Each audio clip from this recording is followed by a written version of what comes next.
할렐루야. 오늘 요한계시록 1장 1절에서 8절까지 말씀을 함께 봤습니다. 오늘 말씀의 제목을 이렇게 정했습니다. 이 땅에서 천국을 바라보라, 이렇게 정했습니다. 오늘부터 좀 기회가 주어지는 대로 요한계시록을 쭉 한번 읽어 나가면서 말씀을 선포하려고 합니다.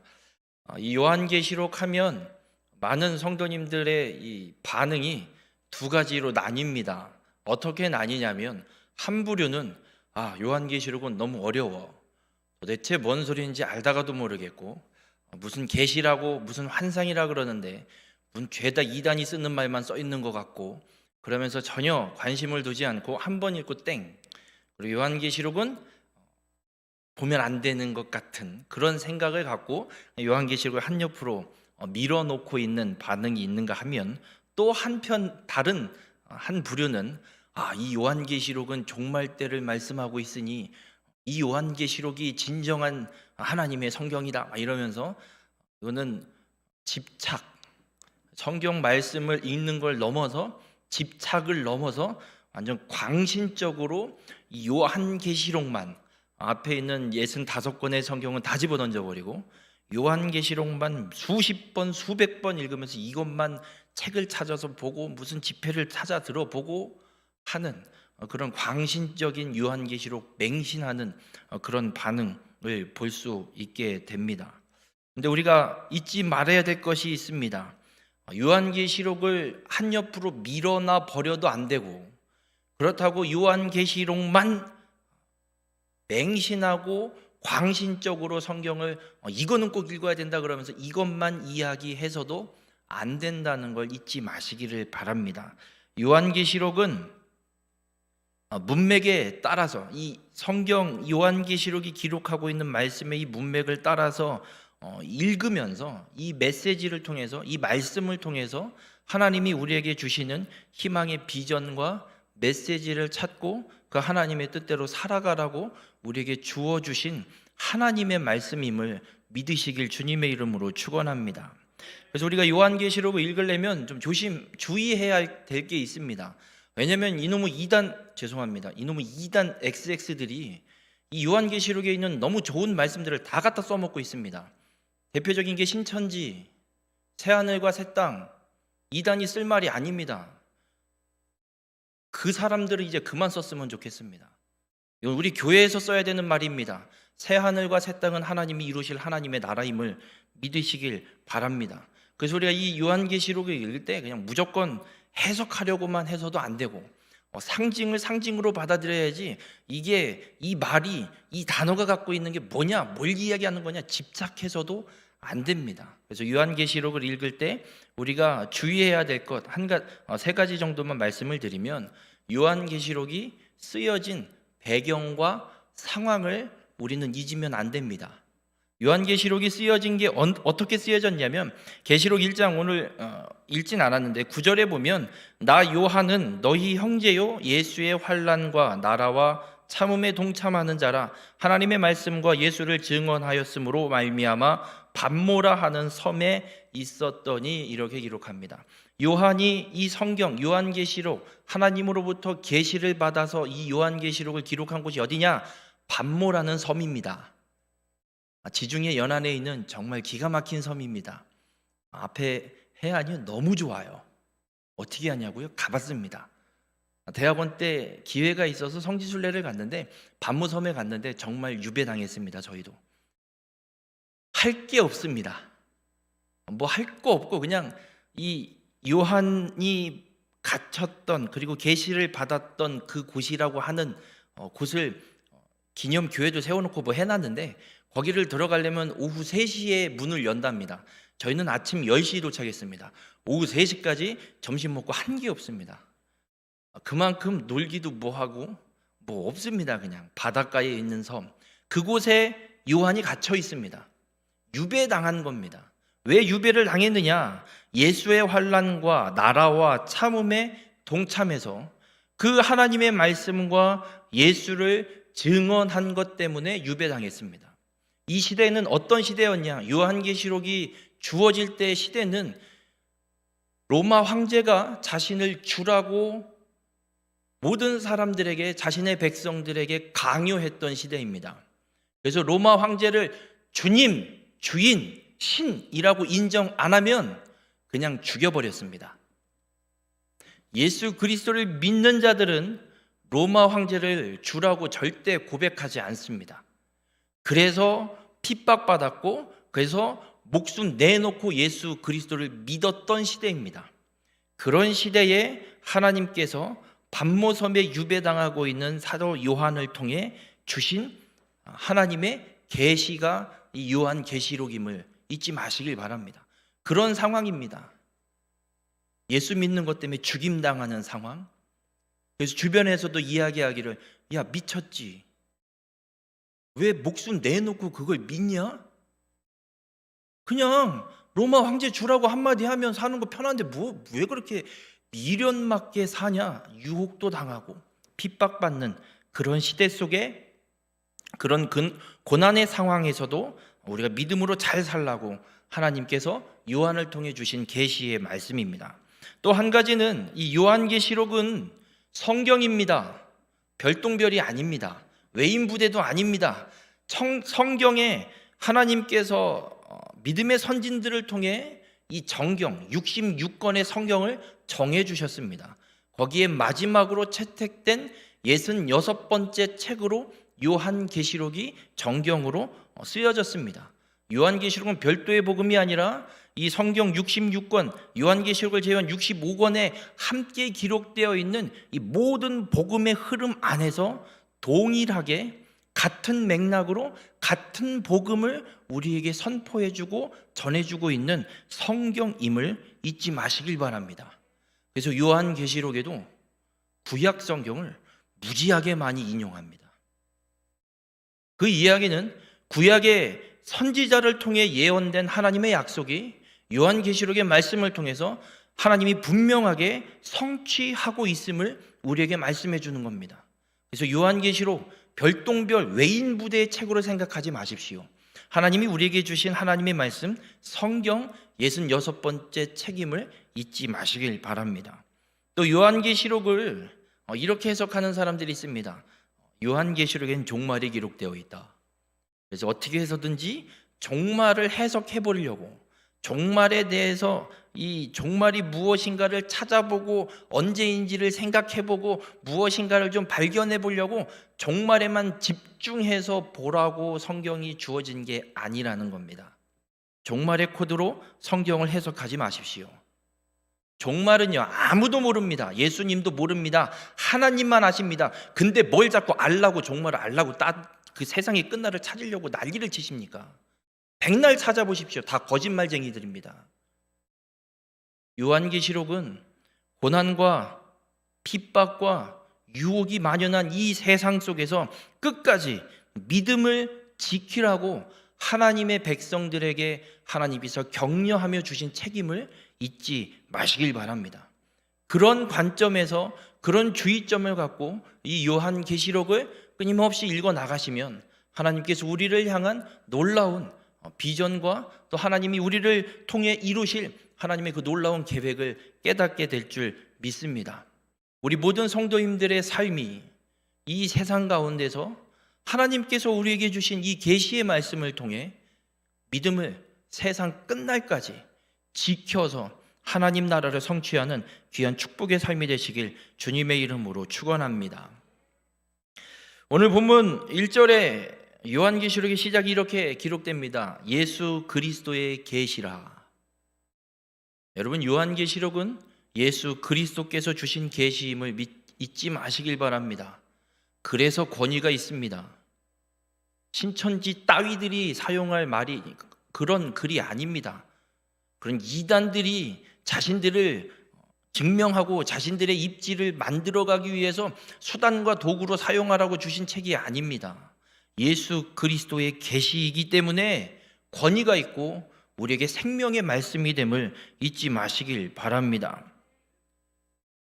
주님의 계시로 권위가 있는 이 예언의 말씀을 읽는 자와 듣는 자와 그 가운데 기록한 것을 지키는 자는 복이 있다라고 본문 3절에 분명하게 우리에게 말씀합니다. 우리 모든 성도님들, 요한계시록을 두려워하지 마십시오. 우리에게 복을 주시는 하나님의 말씀입니다. 주님의 계시입니다. 우리로 하여금 읽고 듣고 지키도록 하나님이 우리에게 주신 말씀임을 잊지 마시길 바랍니다.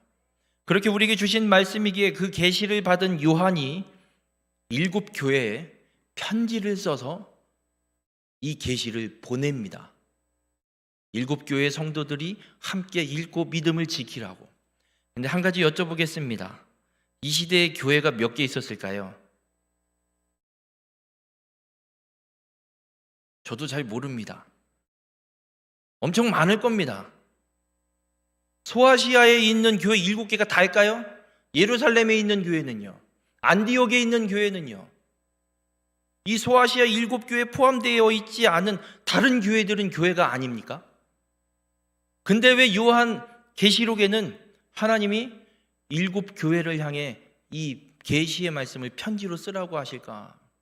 여러분, 7이라는 숫자에 좀 집중하길 원합니다. 이 7은 완전수입니다. 완전한 수. 창조가 며칠 이루어졌습니까? 네? 며칠이요? 7일입니다. 6일 아니에요. 제7일에 하나님이 안식하셨습니다. 그날까지 그 포함해서 창조가 완성된 겁니다. 하나님이 이 세상을 창조하실 때도 7이라는 숫자를 사용하십니다. 이 7이라는 숫자는 완전을 상징하는 숫자로 7 교회는 물론 소아시아의 7 교회 이름을 거론하면서 편지를 쓰고 있지만, 교회들에게 하시는 말씀으로 2장부터 3장에 걸쳐 기록되고 있지만, 지금 이 7 교회는 단순히 그 소아시아의 그 편지를 받는 7 교회만을 이야기하는 것이 아니라 완전한 이 세상에 있는 모든 교회, 과거에도 있었고 지금도 있고 앞으로도 있을 모든 교회를 통틀어서 상징적으로 이야기하고 있는 것임을 잊지 마시길 바랍니다. 그래서 이 계시는 이 땅의 모든 교회에게 주신 하나님의 말씀입니다. 우리 횡성교회에도 주신 하나님의 말씀입니다. 의심하지 마십시오. 이 말씀을 읽고 듣고 지켜 행하시면 여러분에게 복이 있다 주님이 말씀하십니다. 그리고 요한이 이 주님을 표현하는 것을 보면 본문 4절에 보면 이렇게 기록을 합니다. 요한은 아시아에 있는 7 교회에 편지하노니 이제도 계시고 전에도 계셨고 장차 오실 이제도 계시고 지금 계시고 전에도 계셨고 장차 오실 예수 그리스도를 말씀하고 있습니다. 그런데 말하는 순서가 지금, 전에, 앞으로. 현재에 계신 분, 과거에도 계셨던 분, 미래에도 계실 분. 왜 하필이면 현재를 이야기하고 그 다음 과거, 미래 순서를 이렇게 잡고 있을까? 보통은 이렇게 하죠. 언제 태어나서 몇 년을 살고 언제 죽었다. 태어나서 존재 시작부터 과정을 거쳐서 끝을 이야기하는데, 지금 사도 요한은 현재를 이야기하고 과거를 이야기하고 그 다음 미래에 계신 주님을 표현하고 있습니다. 사도 요한이 의도적으로 이렇게 표현하는 이유가 있습니다. 지금 나와 함께 하시는 하나님, 지금 나와 함께 하시는 그리스도. 왜냐하면 예수 그리스도께서 십자가에 죽으시고 부활하시고 하늘로 승천하셨습니다. 속히 오리라 말씀하셨지만 오시지 않고 있습니다. 그리고 이 시대의 그리스도인들이 핍박받고 있습니다. 사도 요한은 분명하게 선언하고 있습니다. 예수 그리스도가 아직 오시지 않았지만 오실 건데, 우리 눈에 보이지도 않지만 우리가 끊임없이 핍박받고 있지만 그 주님이 지금 우리와 함께 하고 계심을 선언하고 있습니다. 그래서 사도 요한은 이 요한에게 주시는 하나님의 주님의 말씀이라고 사도 요한은 강조하고 있습니다. 왜냐하면 예수 믿는 것 때문에 죽잖아요. 우리가 지금 크게 어려움 없지만 예수 믿고 지금 이 교회에 모여서 예배 드린다는 이유 하나만으로 경찰들이 다 모여서 각 모든 전국에 있는 교회 입구에서 예배를 드리고 나오는 여러분을 다 잡아다가 사형에 처한다 그러면 여러분 예배 드리러 오시겠습니까? 못 오시겠지요. 그런 시대에 하나님이 지금, 주님이 지금 우리와 함께하고 계시다라고 사도 요한은 분명하게 선언하고 있습니다. 사람들이 주변에서 이야기합니다. 미련맞게 왜 한마디 말하는 거 그거 뭐 어려운 일이라고, 그냥 로마 황제는 우리의 주님이십니다, 이 한마디면 되는데 왜 미련맞게 그렇게 사냐라고 유혹하고 있는데, 그런 핍박과 유혹 속에 있는데 우리를 향해 주님이 지금 편지를 써주셨다라고 사도 요한은 강조하면서 이야기를 하고 있습니다. 그럼 도대체 주님은 사도 요한을 통해서 그 핍박과 고난과 유혹 속에 빠져 있는 그리스도인들을 향해서 도대체 뭐라고 편지를 쓰고 계시는가? 오늘 본문 7절에 이렇게 선언합니다. 볼지어다 그가 구름을 타고 오시리라. 각 사람의 눈이 그를 보겠고 그를 찌른 자들도 볼 것이요 땅에 있는 모든 족속이 그로 말미암아 애곡하리니 그러하리라. 아멘. 주님이 다시 오실 날이 있습니다. 구름 타고 오시는 그 날이 있다라고 분명하게 선언합니다. 주님이 구름 타고 다시 오시는 그날 어떤 일이 일어나느냐? 각 사람의 눈이 그를 보겠고, 예수 그리스도 그 재림주가 구름을 타고 오시는 걸 각 사람들이 다 본다고 그럽니다. 거기에 누구도 포함되어 있느냐? 그를 찌른 자들, 예수 그리스도를 십자가에 못 박아 죽인 자들도 예수님이 구름 타고 오시는 걸 본다고 분명하게 선언하고 있습니다. 그래서 예수님을 찌른 자들, 예수님을 십자가에 못 박아 죽인 자들, 버젓이 살아서 구름 타고 다시 내려오시는 예수 그리스도를 보고 슬퍼하고 통곡한다라고 분명하게 오늘 본문 7절에 선언하고 있습니다. 여러분, 로마 제국은 예수님이 좀 두려웠습니다. 너무나도 많은 사람들을 데리고 다니고 있습니다. 폭동까지 일어나고 있습니다. 유대 지역을 좀 이 폭동을 잠재우기 위해서 방법은 하나밖에 없습니다. 야, 처리해. 그래서 빌라도도 핑계 삼아 죄가 없는데 얘를 왜 죽여야 되지? 폭동이 일어날 짐이 보이니까 그래, 알았어, 그럼 그냥 니들이 알아서 해. 그러면서 바나바와 바꿔치기해서 예수를 죽입니다. 예수를 죽이라고 소리쳤던 수많은 사람들, 그들은 이렇게 생각했습니다. 야, 죽었다, 죽였다, 우리가 이겼다. 죽었으니까, 눈에 가시 같은 그 존재를 죽여버렸으니까 우리가 이겼다, 이렇게 생각을 했습니다. 그런데 예수님은 죽음을 이기시고 부활하셨습니다. 그리고 하나님 보좌 우편에 지금 앉아 계십니다. 그리고 주님 말씀하시는 대로 그가 구름을 타고 다시 이 땅에 오십니다. 로마 제국 예수 그리스도를 대적한 모든 사람들, 지들이 이긴 줄 알았는데 이긴 게 아니었습니다. 지들이 죽였다라고 생각한 그 존재가 버젓이 살아서 하늘 보좌에서 구름을 타고 내려오시는 걸 그들 눈으로도 볼 것이다, 분명하게 선언하고 있습니다. 여러분, 이 말씀은 그리스도께서 완전한 승리를 이루어내셨음을 우리에게 말씀해주고 있습니다.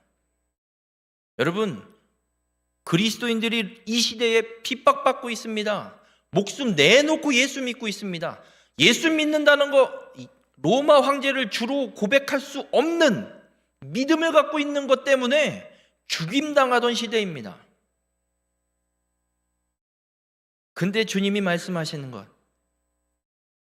그 고난이, 그 핍박이 너희의 패배가 아니라고 말씀합니다. 그 고난과 핍박이 완전한 주님의 승리라고 우리에게 분명하게 말씀하고 있습니다. 우리 모든 성도님들, 예수 그리스도를 믿는 것 때문에 어렵고 힘들고 고통만 따라옵니까? 슬퍼하지 마십시오. 예수 그리스도를 믿는 믿음을 지키기 위해 일어나는 모든 일들, 그 끝의 승리는 그리스도께서 완전히 이루어 놓으셨습니다. 예수 그리스도를 믿는 우리에게는 주님이 이루어 놓으신 완전한 승리만이 기다리고 있습니다. 믿음 때문에 목숨이 위협당한다고 슬퍼하지 마십시오. 지는 게 아닙니다. 승리입니다. 오히려 위협하고 핍박하는 그 자들이 최후의 완전한 승리의 그때에 슬피 울며 애곡하며 통곡하는 일이 일어나게 될 것입니다. 우리 모든 성도님들, 예수 그리스도께서 완전히 성취해 놓으신 이 최후의 승리를 온전히 바라보며 살아가는 우리 모든 성도님들이 되시길 바랍니다. 주님은 핍박과 유혹과 목숨을 내놓고 살아야 하는 그리스도인들을 향해서 사도 요한을 통해 분명하게 말씀합니다. 그 고난 속에서 좌절하지 말고 최후의 승리를 이루신 예수 그리스도, 다시 구름 타고 이 땅에 오실 그 예수 그리스도의 최후의 승리를 바라보라 말씀하고 있습니다. 우리 모든 성도님들도 그리스도의 이 최후의 승리를 바라보는 믿음의 눈이 열려서 승리를 누리며 살아가는 귀한 축복의 삶이 되시길 주님의 이름으로 축원합니다. 오늘 본문 8절에 이런 말씀이 기록되어 있습니다. 주 하나님이 이르시되 나는 알파와 오메가라. 이제도 있고 전에도 있었고 장차 올 자요 전능한 자라 하시더라 말씀합니다. 여러분, 하나님이 분명하게 말씀합니다. 나는 알파와 오메가라. 처음과 시작, 마지막이시다라고 말씀하고 있습니다. 여러분, 이 세상의 역사의 시작은 누구일까요? 하나님이십니다. 하나님이 창조하셨습니다. 하나님이 창조하시면서 이 세상의 역사가 시작되었습니다. 그럼 이 세상의 역사의 마지막은 누가 장식하실까요?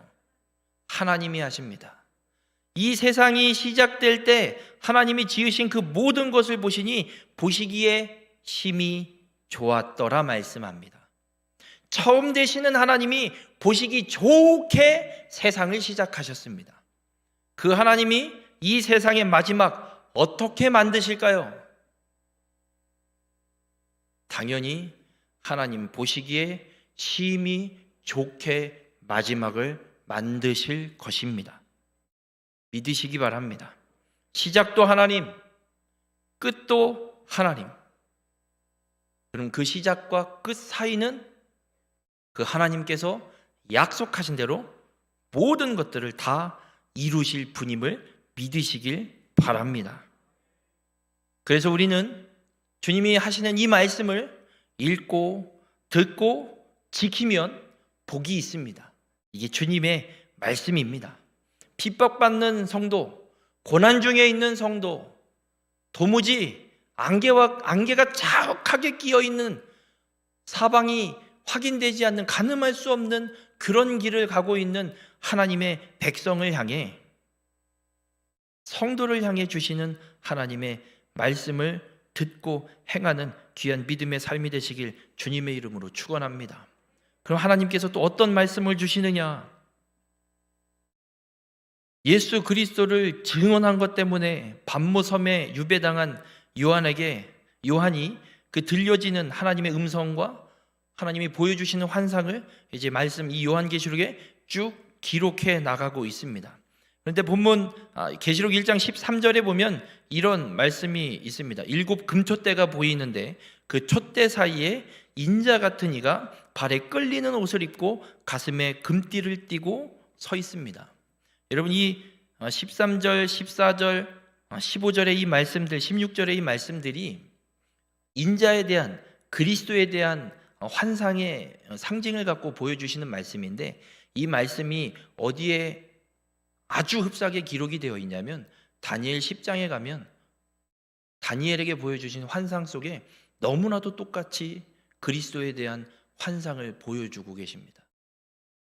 여러분, 사도 요한에게 주시는 하나님의 이 계시는 색다른 게 아니라 하나님께서 구약에 주신 약속의 말씀을 성취하시는 계시로 우리에게 주고 있음을 믿으시길 바랍니다. 그렇게 인자가, 예수 그리스도가 촛대 사이에 서 있습니다. 여러분, 이 촛대는 교회를 이야기합니다. 요한계시록 1장 20절에 이렇게 기록을 합니다. 7 촛대는 7 교회니라 분명하게 말씀하고 있습니다. 인자이신 예수 그리스도께서 촛대 사이, 그 촛대 한가운데, 교회의 그 중심 가운데 서 계심을 환상을 통해 사도 요한에게 보여주고 있습니다. 여러분, 핍박과 고난으로 목숨이 위태로운 하나님의 백성들, 그 당시 그리스도인들, 그들의 교회 가운데 처음과 마지막이 되시는 그리스도께서, 하나님께서 그 교회 한가운데 버티고 서 계심을 믿으시길 바랍니다.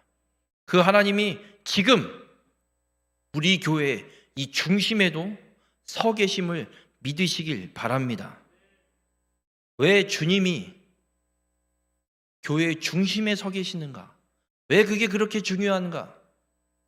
하나님께서 천지를 창조하시고 에덴 동산을 창설하셔서 거기에 아담과 하와를 데려다 놓으시는데, 에덴 동산을 창설하시고 나서 하나님이 말씀하시는 것이 어떻게 기록되어 있냐면, 창세기 2장 9절에 동산 가운데에는 생명나무와 선악을 알게 하는 나무도 있더라 기록합니다. 생명나무와 선악을 알게 하는 나무가 동산 한가운데 있습니다. 왜 한가운데 있을까? 그럼 이 생명나무와 선악을 알게 하는 나무가 갖는 의미가 무엇인가? 여러분, 단순히 나무가 아닙니다. 이 두 나무는 하나님의 말씀입니다. 하나님이 말씀하셨습니다. 생명나무와 이 동산에 있는 모든 실과는 먹되 동산 중앙에 있는 선악을 알게 하는 나무의 실과를 먹으면 반드시 죽으리라. 동산 중심에 있는 선악을 알게 하는 나무, 그리고 이 생명나무는 그냥 먹으면 안 되는 나무가 아니라 하나님의 말씀이 아담과 하와가 살고 있는 그 터전 중심에 서 있는 것임을 우리에게 말씀해 주고 있습니다. 여러분, 우리의 이 삶의 중심에, 우리의 교회의 중심에 누가 있는가? 이것이 너무나도 중요합니다. 에덴 동산의 중심에 인간 아담이 서 있었다면 하나님의 계획이 온전히 이루어질 수 없을 것입니다. 하나님의 말씀이 그 중심에 서 있기에 죄가 없는, 하나님이 심히 보시기에 좋은 그 세상이 완성되는 것입니다. 교회에 하나님이 중심에 서 계시면 절대 분쟁이 일어나지 않습니다. 싸움과 다툼 없습니다. 반대로 교회가 분쟁이 일어나고 싸움이 일어나고 다툼이 일어났다, 그 중심에 사람이 아니라 인간이 서 있는 겁니다. 우리 횡성교회 모든 성도님들의 삶은 하나님이 중심에 서 계시는 삶이 되시길 주님의 이름으로 축원합니다. 하나님의 말씀이 중심에 서 있길 주님의 이름으로 축원합니다. 하나님의 말씀이 주님이 중심에 서 계시다라는 것, 그 하나님을 나의 중심에, 나의 삶의 터전의 중심에, 내 인생의 중심에 모시고 살아간다라는 의미는 무엇이냐면 하나님의 통치를 받는, 하나님의 다스림을 받는다는 겁니다. 에덴 동산의 선악을 알게 하는 나무의 실과가 중심에 있고 생명나무도 중심에 있을 때 아담과 하와는 마음대로 할 수 있는 것 같지만 절대 그렇지 않습니다. 하나님의 말씀과 하나님 다스림 받는 대로 그들이 행하고 있는 것입니다. 우리의 삶의 중심, 우리 교회의 중심에 하나님이 계시다라는 건 하나님이 다스리는 교회라는 겁니다. 여러분의 삶의 중심에 하나님이 계시다라는 건 하나님이 다스리시는 인생이란 얘기입니다. 여러분의 가정의 중심에 하나님이 계시다라는 건 하나님이 그 한가운데 서서 여러분의 가정을 지키고 다스리고 통치하시는 가정이라는 겁니다. 우리 모든 성도님들, 중심에 서 계신, 이 온 세상의 역사의 중심에 서 계신 주님을 바라보는 자가 되시길 바랍니다. 우리가 바라볼 것 다른 거 없습니다. 이 세상 만물을 다스리고 계시는 전능하신 그 주님을 바라보는 것입니다. 우리 모든 성도님들, 그리고 역사의 중심에 서 계신 그리스도를 온전히 바라보는 자가 되시길 바랍니다. 그리고 최후의 승리자이신 예수 그리스도께서 모든 만물을 다스리고 계심을 믿고 언제나 주님을 중심에 모시고 그 주님만 바라보는 귀한 축복의 삶이 되시길 주님의 이름으로 축원합니다. 오늘 본문 17절에 보면 이런 말씀을 주님이 하고 있습니다. 나는 처음이요 마지막이니 곧 살아있는 자라. 내가 전에 죽었었노라. 볼지어다 이제 세세토록 살아있어 사망과 음부의 열쇠를 가졌노니 선언하고 있습니다. 여러분, 우리가 믿는 그리스도, 우리가 언제나 바라보고 살아가야 될 그리스도는 죽음을 이기신 분입니다. 믿으시길 바랍니다. 죽음 따위는 주님을 어떻게 할 수 없습니다. 예수 그리스도는 그렇게 살아계십니다. 죽어있는 분이 아니라 살아서 하늘 보좌 우편, 하나님 보좌 우편에 앉아 계십니다. 그 사망 권세를 이기신 살아계신 그리스도께서 사망과 음부의 열쇠를 갖고 계십니다. 이 말씀은 사망과 음부의 권한은 예수님께 있습니다. 사단에게 있지 않습니다. 사단은 우리를 그럴싸하게 유혹하고 포장하고 만들어 놓고 우리를 유혹합니다. 그런 척 할 뿐입니다. 그 권한은 예수 그리스도께 있습니다. 그리스도를 핍박하고 그리스도를 대적하는 모든 것들을 그리스도의 이 권세로 사망과 음부에 가두신다는 주님의 승리의 선언임을 믿으시길 바랍니다. 여러분, 우리는 이 땅에 살아가고 있습니다. 주님 언제 오실지 모릅니다. 이 세상은 갈수록 더 힘들어지고 있습니다. 전염병 때문에 예배드리러 모이는 걸 태클 겁니다. 수많은 핍박, 수 없는 유혹, 고난들이 우리를 둘러싸고 있습니다. 이런 시대, 이 어려운 시대를 우리가 살고 있지만 우리 모든 성도님들 믿음으로 일어서서 죄와 이 유혹을 걷어차 뿌리치는 우리 모든 성도님들이 되시길 주님의 이름으로 간절히 부탁을 드립니다. 이 땅에서 믿음으로 일어서십시오. 최후의 승리자 예수 그리스도를 온전히 바라봄으로 믿음으로 그 고난, 그 고통, 핍박, 그 유혹에서 일어서시길 바랍니다. 최후의 승리자이신 예수 그리스도를 바라보시길 바랍니다. 모든 만물을 다스리시는 통치자 예수 그리스도를 바라보시길 바랍니다. 그것이 바로 이 땅에서 주님을 통해 완성하실 하나님 나라 천국을 바라보는 것입니다. 우리 모든 성도님들, 주님이 주시는 계시록의 주님의 계시를 통해 천국을 바라볼 수 있는 믿음의 삶이 되길 주님의 이름으로 간절히 부탁을 드립니다. 어떠한 고난과 어떠한 죄의 유혹이 우리 앞에 놓이게 될지라도 주님이 선언하신 이 승리를, 최후의 승리를 온전히 누리는 우리 모든 성도님들이 되시길 주님의 이름으로 축원합니다. 기도하시겠습니다. 사랑의 주님, 오늘 말씀을 통해 깨닫게 하시니 감사를 드립니다. 어떠한 고난과 역경이 우리 앞에 놓이게 될지라도 최후의 승리는 오직 예수 그리스도께 있음을 오늘 말씀을 통해 깨닫습니다. 하나님, 우리가 당하는 모든 상황들 혹은 어려움, 고난들 좌절하지 않게 하시옵소서. 우리가 바라볼 분, 우리가 믿는 분, 살아계신 예수 그리스도께서 완전한 승리를 이루어 놓으셨음을 믿습니다. 그 그리스도의 최후의 승리를 바라봄으로 우리에게 주어져 있는 고난과 역경을 능히 이겨낼 수 있는 귀한 믿음의 삶이 되게 인도하여 주시옵소서. 또 이 땅의 모든 만물들 주님의 통치 아래 있음을 다시금 깨닫습니다. 악한 세력, 그리스도를 대적하는 모든 세력들 그리스도께서 분명히 선언하십니다. 사망과 음부의 권세로 그들을 가둬둘 것이라고. 주님의 계획과 뜻대로 이 우주 만물을 다스리고 통치하고 계심을 우리에게 분명하게 말씀하고 있사오니 하나님, 역사의 중심에 계신 오직 예수 그리스도만 바라봄으로 하나님 나라를 향한 믿음의 삶을 우리가 온전히 살아갈 수 있도록 주님 함께하여 주시옵소서.